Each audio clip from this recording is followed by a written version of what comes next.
Welcome to Gigi's Kitchen. I'm Gigi, owner of Elaine's Edibles. We are a plant-based agricultural business.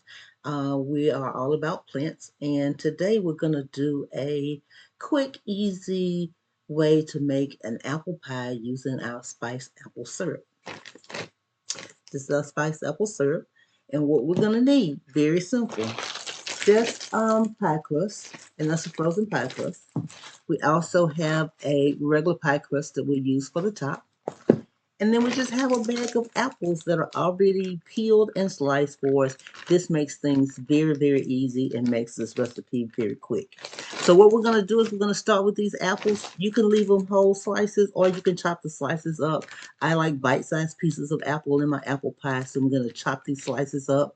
And then we're going to simply pour our spiced apple syrup on top of the apples and let it marinate overnight. And tomorrow we'll come in and take those marinated apples, pour them into our apple pie, top that apple pie with the topping, and then we're going to bake it in the oven for a quick, easy way to make a delicious spiced apple pie.